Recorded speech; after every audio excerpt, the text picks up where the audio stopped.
Hello and welcome to Quality Quest. This is a blogcast series focused on searching for the best methods and approaches to healthcare across the globe. For episode 2, we will be exploring the rise of coaching in healthcare and quality improvement, including what it is, what it's not, as well as how it best applies in a healthcare setting. I'm Tom Rollinson, one of your co-hosts, and I'll be joined by Dr. Aklak Choudhury, our other co-host as well. Let's get into it.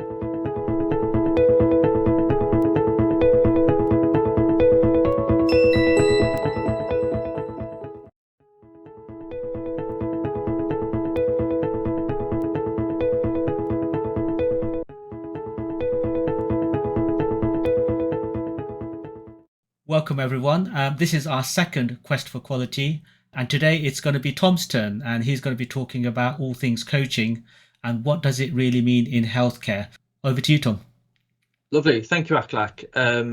It's been a month or so since our last one, but today we're talking about coaching in healthcare, and it's very quickly developed over the last couple of years, really. And I think coaching has become synonymous with improvement. So today we really wanted to talk about what coaching is, how it works effectively, how it doesn't work effectively, and actually how best to apply it into the healthcare setting. So that's what we'll be discussing in this session. So having a bit of back and forth about that, what this really means for healthcare. So, but I've got one question for you, Aklak, really, to begin with, which is, how do you think coaching links to quality?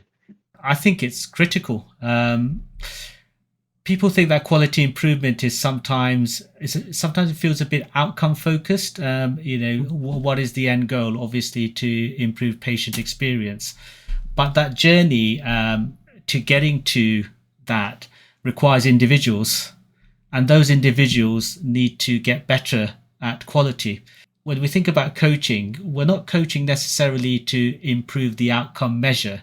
Coaching, I hope, especially in quality improvement, is the processes and the skills required for improvement. And that's iterative, how you might do a plan, do, study, act, and so forth. So if we just, I think, we can go to a workshop, we can do a bit of quick learning, that's great. But once you're back into your workplace, unless somebody's there just helping you to support you, applying that, shall we say, lecture-based learning into reality, you will come across hurdles all the time, and you almost need somebody to be there to guide you. So I think it has a really important role. I'm hoping that you're going to say the same. No, for sure. And I think we will explore this over a number of slides. And very much for me, I feel that coaching fits into those leadership behaviour category more than anything. So, I don't think by no terms do I mean that like coaching is the only way to drive quality. I think it's an important part of leadership behaviours. But I think that if you are not a coach and you're a leader, that actually the quality may suffer as a result of that. I think that ultimately we should be looking to develop people. We should get them to take on more responsibility, and I think that through coaching, actually, like a leader can kind of force people and push them into areas that they're not necessarily familiar with, but in a really in a supportive approach, which I think is really important, rather than just leaving people out there to get on with it, get it wrong, not necessarily learn from what they're doing. So I think it's a really important leadership skill, I think, as we'll come to talk about through the next couple of slides. But no, I think you're perfectly right. I think it's almost the boundaries that we put around the people who we're working with to support quality improvement, actually creating that environment to fail fast but learn really quickly. Yeah. I mean, just on that point, Tom, and I know you got your first slide up, I think there's leadership at all levels, and I always find that the most important level to get right is the executive leadership, in a sense, to give that sense of direction to your organization about how important doing continuous quality improvement is. And in my mind, there are 4 types of leaders that I've experienced at executive level. There's the one who delegates, basically say, yep, quality improvement and continuous improvement is important. Over to you, strategy and improvement. You get on with that bit and let me know how you get on, and they will provide a report. Not the best approach, I would say. And there are others who I would say basically enable you. All right, so they are more than just remotely interested. They will say, okay, strategy improvement team and our other leaders, how do we make this work? What do I need to do as an executive to support you to do what you need to do? Still slightly distant from it, but is really important to the strategy of the organization. The next executive leadership approach, which I have seen, is the one that probably doesn't quite fully understand the ins and outs of the whole improvement process, but is very happy to be on the shop floor, cheerleading, going along, seeing different coaching environments, looking at huddles, asking some of the right questions, but not always consistently, and just basically being a bit more present and visible to your organization. And again, that's really good. And I think if you get to that place, then knowing that your most senior leader is interested in your improvement programs and how you're doing things is key. And the one right at the end is one that I haven't seen very much, is the executive who knows how to coach from start to end, who can literally just walk into your shoes as a coach and take over and do almost everything that the coach can do. Granted, they may not have the time always to do that, but I think it would be so good if we saw a few more of those. Okay, just to say, I don't just preach it, I believe in it, and I practice the coaching. Absolutely, and I think that it really does start with that executive leadership. I think that they act as role models for the organization. I think they show others that it's okay to be that way. But that doesn't necessarily mean that coaching just happens at that level. And I think ideal in any organization, especially trying to embed qualities, that should be all the way through. It should resonate all the way through the organization, but definitely starts from the top. But totally agree with you.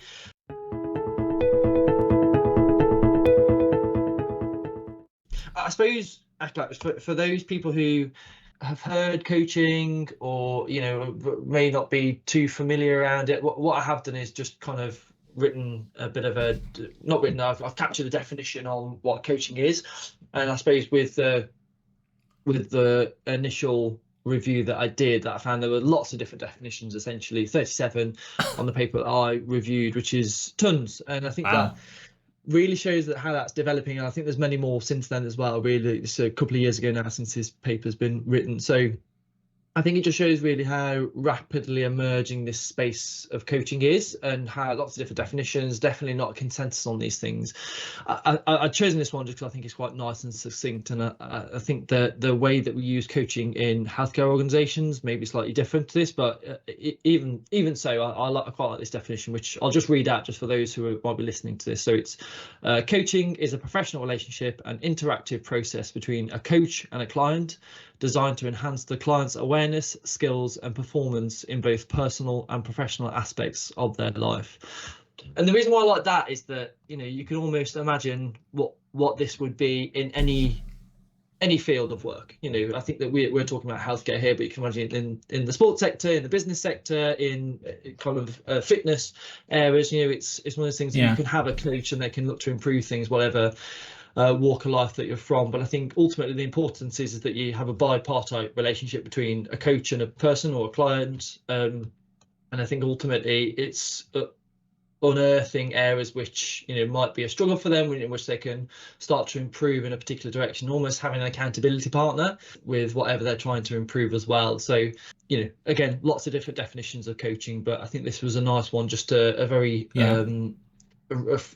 a rudimental version that people can work from, really. I don't know that kind of resonates with you. I think it does to a certain extent, and I'm moving away from improvement now, and I'm just looking at perhaps in healthcare where do we have coach and a client, perhaps a general manager to a more junior service manager perhaps, and coaching their way through. So, but I'm also thinking about the consultant surgeon who's training a junior surgical trainee through a process.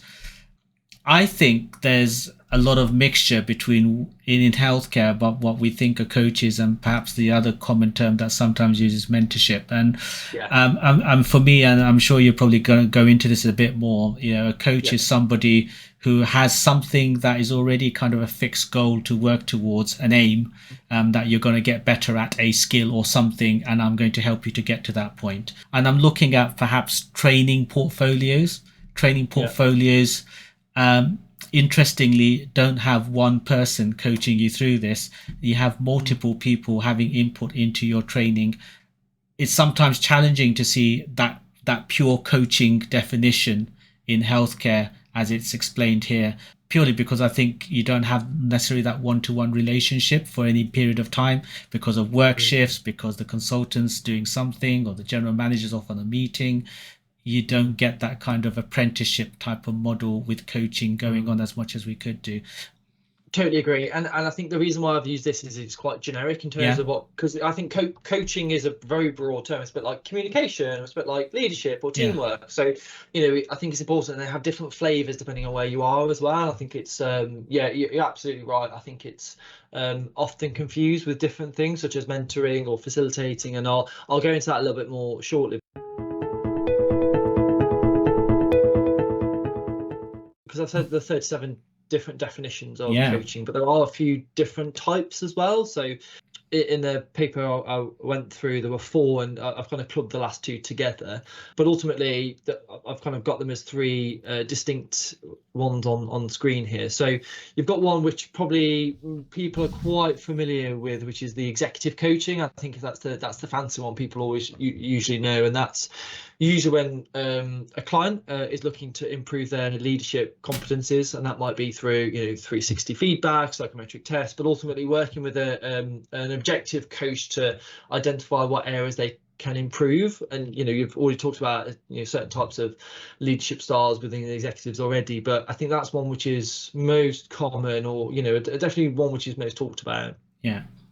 Performance coaching or business coaching, and I think ultimately this is where probably where we would see coaching in the healthcare setting, which is very much the client is looking to address a present or potential performance concern. So ultimately, is there something which has been identified as lacking or something that we just want to improve overall? And that could be through using kind of performance indicators like one-to-one coaching, getting feedback from peers and that type of stuff as well. But I think that would be very much a person within the organization providing feedback, and hopefully that would be your boss acting as a coach to you, and then you acting as a coach to somebody else, like cascading down. Executive coaching can often be, well, it needs to be objective, a person from outside the organization, hence the picture that we've got on here.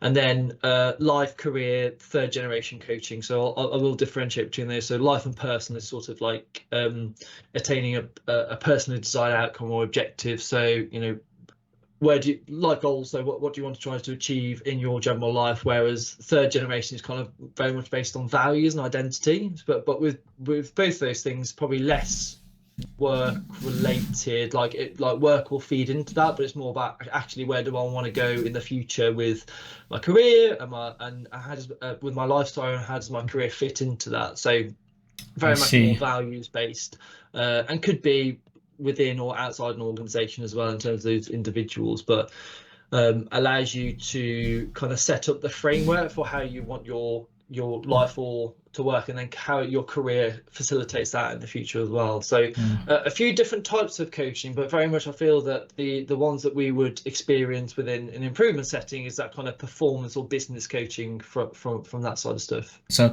I've definitely seen evidence of executive coaching where people have come in specifically about, let's say, how to chair a meeting, for example. You can get executive coaching for things like that, or they will observe you doing a meeting and give you feedback, and plenty of other things about leadership behaviors, etc., and how you should present yourself to others to make sure that you develop your appreciative inquiry and other things that we could do. The other thing I've actually interestingly seen more of is the 3rd one, the life career coaching, which we probably call mentoring in our frameworks. And it's and again, you're probably going to touch on the definitions of these. For example, if at appraisal, if there's one consultant who needs to be appraised at the end of the year, they will develop something called a personal development plan, which they're going to do for the next year, and they will put about 3 or 4 different goals in. They will then talk about how they're going to achieve those goals over the year. They won't tell you, inverted commas, coach you to that goal. That's up to you. It's very self-directed, but it's kind of an agreed plan that this is when you come back in a year, this is what you're going to do. If you run into problems, sure, give me a shout. but off you go. So it's a kind of a one-off. And now I'm not sure whether that's the definition of coaching, because coaching should be, in my view, a bit more continuous than that, and that's why we sometimes call it a more of a mentorship role. But it is part of your assessment and evaluation. The performance and business coaching, so definitely performance management, I can see that absolutely. Business coaching, probably less familiar with, but it'd be interesting to see those concepts as you talk about them. Sure, and I think that last one as well. I have a personal experience with that career coaching, career coaching, and I think that generally sits within like an organizational development bucket. Yeah. And definitely kind of linked to, HR and kind of personal development plans and yearly appraisals, that very much falls within that. However, the performance and business coaching, we're going to have a bit more discussion about shortly. But I think that's where this coaching for improvement really sits, Okay. especially when I'm kind of trying to drive that quality as well.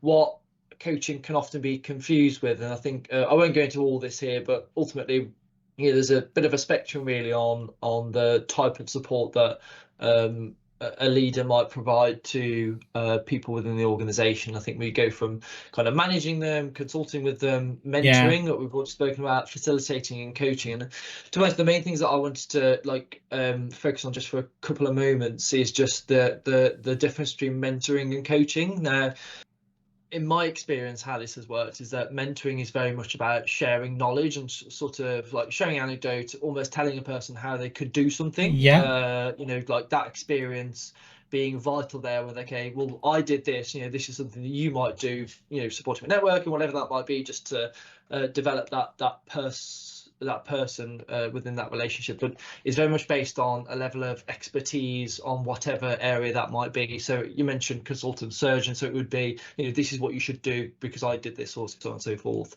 So mentoring from that perspective. The coaching element, to a certain extent, again in my experience, is it's subject expertise agnostic. So you don't need to necessarily be, an expert within healthcare to be a good coach. Ultimately, you are focusing on goal orientation. So you're setting a goal for that individual, you're identifying where they are now, you're identifying where the gaps are, and you're helping them to experiment in terms of what those changes might be. So actually, it's less about advice and more about asking them the right questions to move in the right direction. I don't know whether that's something that you would say is what you've experienced when coming across these. Yeah, so I think there's things that I would definitely agree with, but I will let you know straight away that if you ask 5 consultants difference between mentoring and coaching, you are going to get different answers, and they will overlap, and they will say no, that's coaching, no, that's mentoring.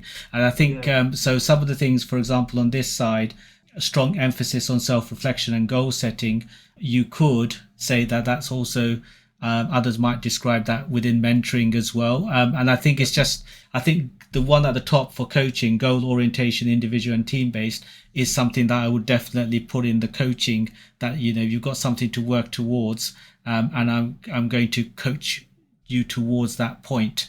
And I would absolutely agree about the unequal power relationship with mentoring. So you're going to somebody that is essentially, world wisely is a bad term, but just knows more things about that environment, has been there, been through what you may go through in the future, and be able to help and support you. So there's nothing disagreeable in it between mentoring and coaching on this slide, but I think the reality is that often they're interchangeable in healthcare. Not that they should be, but they are often sort of mixed up a bit.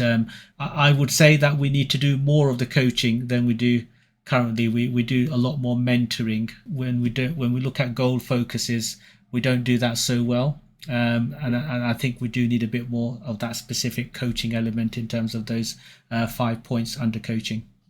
Totally agree. They're tools to be used, aren't they? I think that, but it's knowing the difference between, like, I'm telling you how you should do it, almost that knowledge transfer, versus coaching, which is that I'm not going to tell you how you should do it. I'm going to ask you the question so you come up with a solution yourself. And I think that's the key difference between the two. And I think that you can use both, really. I think they're important tools, but I think it's important knowing the difference between the two.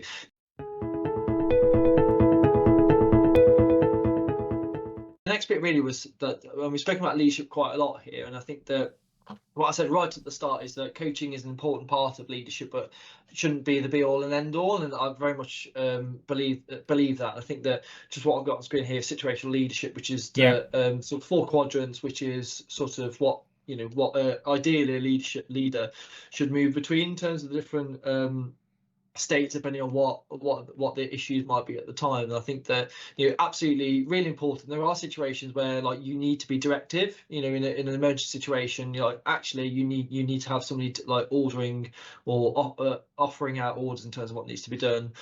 Sometimes you just need to delegate. Sometimes you just need to give something to somebody for them to go and figure it out and then to come back at some point. But very much I feel coaching, as you can see here, like falls within that upper quadrant, which is that you're being highly supportive and maybe a bit more directive with coaching specifically, which is that there's a task that you're working towards, asking them on how they think they should do their work. How would you do this? And I think that that's the important differentiator from either telling them to do a specific thing, which might be, as you would say within mentoring, or delegating, which is that you're not necessarily asking them, you're saying take this away and then come back to me once you've actually done it as well. I suppose the other thing I've not spoken about here is supporting, which is kind of actually you might be in a situation where you're less directive, but actually you might say to an individual who you're still accountable for, like, I want you to do this particular task, like, how can I help you to do this? But I think it's important to think about coaching within those quadrants there, and there's 4 areas, which is that it's one important element, but by itself is not the be all and end all in terms of how we should approach quality or how we should approach improvement, how we should be a good leader.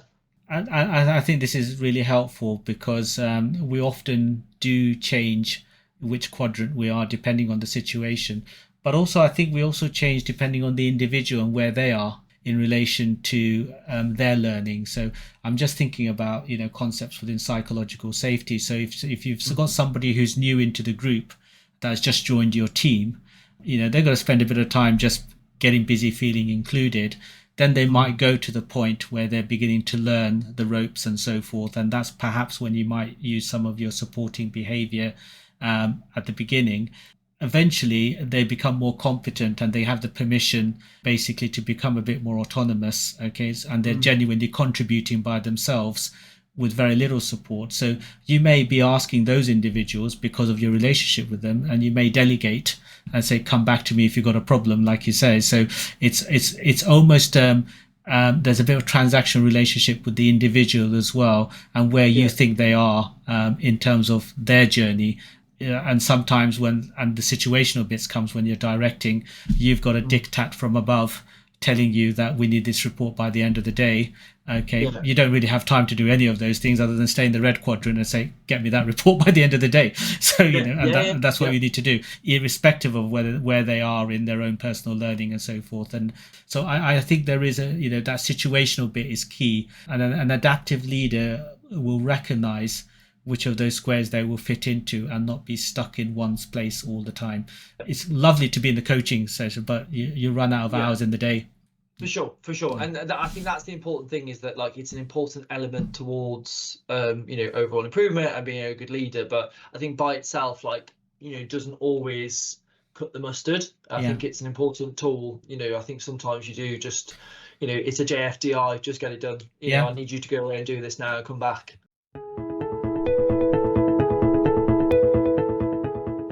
Just moving on to the next bit, which is, I suppose, where we've had most of our experience with coaching overall. And probably there are lots of other approaches. I think like a really common one is the grow model. So that's something which, as you've spoken about, it's like personal development plans. It might be, how you would look at where you want to be in the future, where you are now, what the obstacles might be, and what the things you might want to go and do. And to be honest, they generally fall within that sort of framework, which is that, where do we want to be in the future? Where are we now? What are the obstacles preventing us getting to the future state, and what are the things that we're going to try in between? They all sort of fall within that. And I think that Kata Coaching, as we've had experience with in the trust that we're in, sort of codifies how you would start doing that, rather than just expecting people to know how to coach, which is that a lot of the time asking the right questions and getting people to come to the conclusions on what they think they should do, that's quite hard. But actually, I think what Toyota Kata offers is a framework to support that. So, you as an individual can have a Kata board, but you need a Kata coach, so who can come along and ask you the specific questions that you can see on the bottom of the screen here, which are, just to run them out. So what is your target condition? What is your actual condition? So comparing that gap. What are your obstacles, which are preventing you getting to your next target condition? So, what are the things in the way of you achieving that goal in the future? Based on those particular obstacles, which are you going to remove, and actually what are the little changes that you're going to make which will allow you to hopefully remove that obstacle, or you at least know a little bit more about it. Finally, the one asking is how quickly can you go and learn about this? So I think it's all well and good like talking about this, but the important thing is action. So how quickly can we see what you've done or learn from that, and hopefully that is in a short period of time as well. But I think it's probably one of the best. I think it is the best approach and methodology I've seen so far, of just kind of giving a framework around coaching, because I think often we can say, oh, coaching, lovely, oh, let's ask people and we'll coach people. But actually, when you're in the situation of coaching a person, it can be quite difficult. And I think that what those sort of questions and this sort of framework can offer, a bit of a step-by-step guide that you can work through. It's not a total solution, but actually it's something you can work through in your head. Yeah. No, thanks, Tom. And I think, like I said, there are different models. And as we both had experience with Toyota Kata, I think one of the things that I found was a real strength of this is that as a coach, and there's this coach-learner relationship they talk about in Toyota Kata, the learner knows what you're going to ask before they've come. So as you said, it's not wishy-washy. It's not, I'm going to coach you, I'm going to ask you 4 different questions each time. No, it's going to be the same questions every single time we meet, based on that little blue card at the bottom. You're almost in a position to prepare yourself to know what you're going to say, and there is some consistency. And even as a coach, it takes practice. No one's born to be a coach who will know those 5 questions, and it's on a card for a reason, so you remember to ask them and you don't forget to ask anything as well. So as a coach, you're also learning, especially if you're new. Eventually it will become established practice and you probably can remember all those questions, but at the beginning you definitely need to have your own ability to remember what you need to do as a coach to support your learner.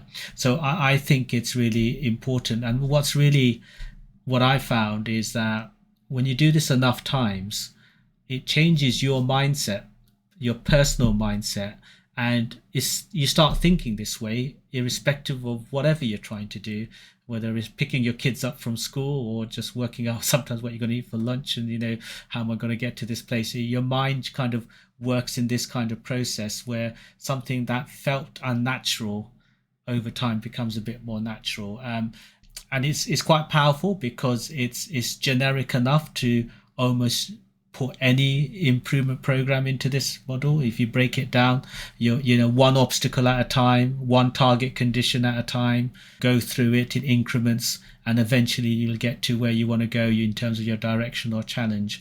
So I think as a coaching model for healthcare, it's good. There are challenges to this. I'm sure you want to come back in terms of what the challenges are, but as a model, it's as good as I've seen as well. It's a case of how do you convert this into inverted commas standard working in the NHS, and why doesn't everyone do this anyway? What stops us? And I guess that's a question back to you, Tom. What stops us doing this more widely in the NHS?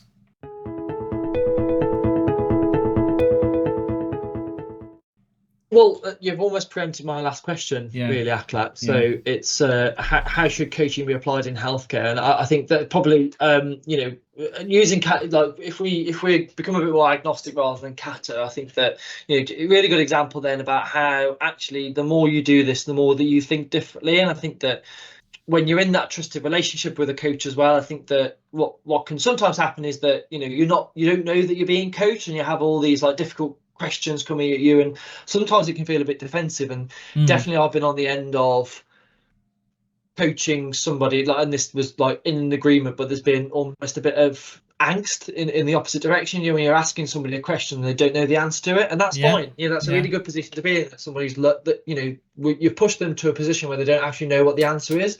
which informs their next question, but especially people who are early on in their coaching journey, that can be really uncomfortable. And I think it's something that you know, as a leader, as a coach, as an individual, like you start to become more comfortable with being uncomfortable in those type of situations. Because I think that sometimes we can just want to be nice and lovely with everyone and make sure everyone's having a nice time, but really, for people to grow and develop, they need to be pushed, and they need to be uncomfortable, and that can often be uncomfortable for everyone in that situation, not just yourself. So, but going back to, I digressed a little bit there, but how should coaching be applied into healthcare? I suppose you've touched on it to begin with, really, you know, right up top. But I think the way that the organisation thinks and acts is absolutely pivotal to this, because this is how it, like, they set the standard, they set the role models at the top for which this could flow down. I think you've probably experienced this as well as I have. I think it's very much can be lip service. Oh yeah, we're going to do this coaching, and actually it's done for frontline staff, but actually people in the middle, people at the top, don't necessarily adhere to that. They don't turn up to coaching sessions. They don't take a more mentoring approach, which is that, you know, I'm going to tell you what you should do, rather than allowing that person to go through the process themselves of figuring it out. It does take a long time, but I think that how this should be applied in healthcare is that, you know, to begin with, this should start with the executives in any organization. They should have a series of coachees who they would apply this to. And I think that actually every layer of the organization should have a set of coaches and coachees, which allows them to develop this. It should be a way that you're developing people within organizations. It's my personal opinion, but I don't know whether you have a counter to that. I think what you've described is right. I think this is exactly what's needed. I guess my counter challenge is the environment of which the NHS operates in, and how does it allow coaching to be part of its, you know, shall we say, its fabric. Let's say, for example, so for coaching, there is definitely a learning curve on how to be a good coach, and you need to practice being a good coach, asking the right questions, making sure that you allow people to answer safely and develop them over time, rather than almost revert back to a command and control. No, that's not how you do it. You do it like this, almost give them the answer, which are the wrong behaviors. So there's something about going through that journey as a coach. Now, if we are going to do that, then we need to let go of things. So, for example, if we're going to spend, in the sense of kata, 15 to 20 minutes in the morning every day practicing a kata coaching cycle with a coach and a learner, well, that 20 minutes needs to be found, and it needs to be replaced. That's something that you're doing currently, which maybe is having an MS Teams meeting, or some other meeting, or a sit rep, or something along those lines. So that allows that time to happen. There's also, so there's the opportunity, do we really genuinely give people the opportunity to practice coaching given the pressures that we have? And then there's a whole thing about the culture of an organization. If you are in an organization that is looking to say your objective of the day is to supply me with these numbers by 12 noon, and if you don't do that, then we're going to think a bit less of you, basically. Okay. That's your focus. So your individual motivation says, yep, coaching is a nice thing to do, and it's great, and it may help me in the long term, but actually I'm going to cancel that coaching session because I've got to get these numbers by midday, because that's the thing I'm being assessed on. And am I being assessed on my coaching for my appraisals? Is it part of my personal development plan? If I go for a career progression, will I be recognized for my coaching as a question that comes up to help me in my career progression? Or is it simply that I've just reached the outcome that I need to, even if it may not be sustainable for no more than 3 months after I've left?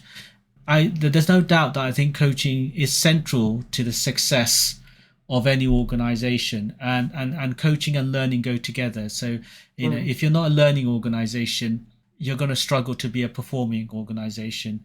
And how do you learn? You learn through coaching. So it's a kind of a circular thing. If you don't do any of those things, if you don't coach, you won't learn necessarily, and if you don't learn, you won't perform, because you keep doing the same things. I totally agree. Yeah, and I think it's like it's very much, I've come to see it very much as an investment in people. It is. So you are taking the time out of your day, and you're taking the time out for yourself as well to become a better coach, but you're taking the time out to develop people, to allow them to find their own way of doing things. And I think that there's a way that you will do things, which is fine. I think that will work to a certain extent, but you allow the people the time and the space. It will take longer. It will absolutely take longer to coach somebody to develop something rather than telling them what to do. But I do very much agree with you. I think it's finding the time and space for people to do that, but actually it's very much an investment in individuals over time.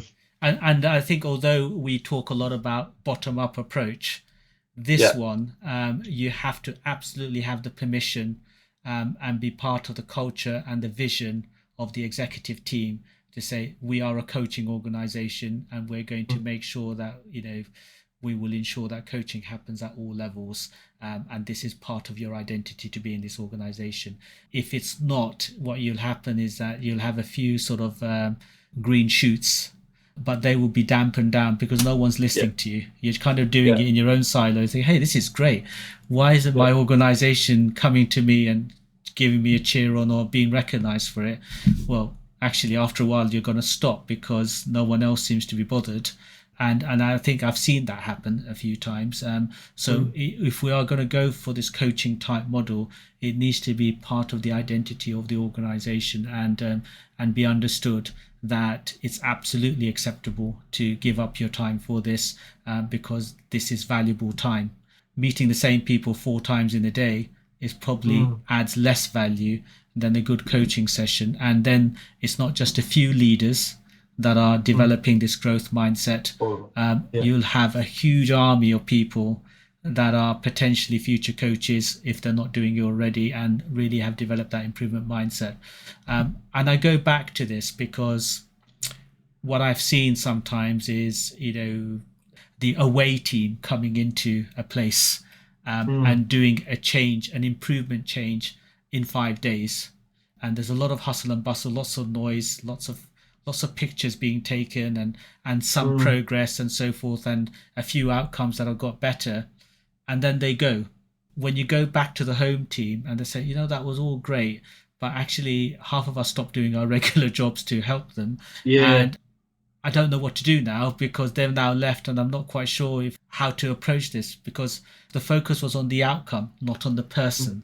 So they weren't developed as coaches, or if there was some input into that, it was relatively small compared to trying to get the outcome. So when we're talking about things like this, what we want the away teams to now do is embed coaching in a department. Because if you embed coaching in a department, whatever your outcome is, you've already got the resource. You don't even need an away team. So I'm a huge fan of coaching, and I think it's something that what we require in the NHS is how do we get this done? It's almost the top priority for me because we are living in a very difficult time where sometimes in the NHS it's very hard to see much further than the next day, forget about into the future. But if you've got a team that's full of coaches and you're learning, you feel part of that team, you feel enabled, you've got permission, you get on with things, you want to stay. Yeah, I was going to say, I suppose just to summarise that as well, just because I know we spoke about quite a few things there. So, definitely what I heard was, we want to develop people to embed coaching within the native setting, which I think is really important. So how do we support that capability? How do we get the permission from the organisation and the execs who should be role modelling this? How do we get all taking part? It's not just a few, it's everybody. And freeing up that time as well. And that's one thing I hear all the time, Aklak, I don't have time. I've started to replace time with not being a priority, because I think that ultimately if a person was paid £1 million, they would do the coaching. It's just that actually something else is trumping that because it's higher priority. I think time is often used as a weird proxy to say that that's a low priority for them. So ultimately people saying free up their time, but sometimes it's a lower priority because they don't know what they're doing, or it's low priority because it's another thing that's been added onto the pile. But actually, by having the permission of the execs of the organisation, you raise that priority, you create time, because actually you create a burning platform. But that's what I heard based in terms of how this should be applied. Lovely. Well, I think that kind of brings us to end. I've got one final question, which I want to try and do at the end of these, Aklak, which is that had a lovely conversation. I think it's been really helpful. Hopefully, it'll be helpful for people who have been listening. But I think one thing is investing in ourselves here. But so, based on what we've discussed, what are you going to do differently now? So I'm already bought into coaching. One of the things in terms of my host organization is to develop the coaching model with our strategy improvement team. We invest a lot in terms of the methodology and teaching in workshops for the growth mindset and so forth, but there is a gap here. And I think one thing I really want to do is to get teams to not just focus as a coach on the outcome, but to get our coaches to train them at the same time to be a future coach. That's something that I didn't see happen when I've seen Kata in the past. The coach came in, supported them through an improvement, and then went. And then whenever another improvement came along, they had to call the coach back and start all over again. And that transition of how to become a coach is something that I think I will need to take back, to say that I'm focused on two outcomes. One is your outcome for whatever your improvement that you're doing, whatever patient-centered outcome you have. But my second outcome is your ability to be a future coach, an independent future coach. And I almost want that to be at the same level. But the investment is that, if you're a coach and you've got a learner, your learner should be a coach pretty soon. And we almost need to make that part of the contract, and I don't think we've done it before, and this time we will definitely do that. So that's what I'm going to take back to my organization. Great stuff. Is there one thing that you might do in between now and next time that we meet? Because it's a really big thing, but is there one thing that you might do? Yeah. I will get my Kata pieces of paper out again and bring it over to the strategy improvement team, just to have that honest chat about it and to see. So I think, because it's such a big ask, what I've just described, get our coaching model at the front of what we need to do. So I think we're making progress on it, but I think there's a lot more that needs to be done. I'd have to, if I was going to do this, that one thing, I would have to probably create it through the Kata coaching board itself, because there'd be a whole bunch of obstacles which I would need to knock off one by creating a target condition. So I wouldn't know what that first one thing would be yet, but I probably will do next time I see you. But even just starting the Kata board is that one thing, isn't it? Yeah. And what I'm going to do, like you just reminded me when I go back, is that I need to invest more time in doing this as well. No one's perfect at this, so I'm going to set up a 15-minute session with my coach, who was my coach before, and then I'm going to set up some more time with the individual that I was coaching before. So that's prompted me to do something differently. So hopefully that's been helpful. Like it's been useful for me just to go through what coaching is and sort of analyze actually where it comes from, what the definition is, how it can be applied, but also what we can do differently as well. So hopefully it's been a useful discussion for yourself and for those people listening after this has gone out. Yeah, it is. Yeah, I think the other thing I might quickly do is just survey what people think about what's the difference between coaching and mentoring. I might bring that back to you later, Tom, just to see how varied the answers are. So thanks for your time, Tom, and great session. I thought there were some great slides there,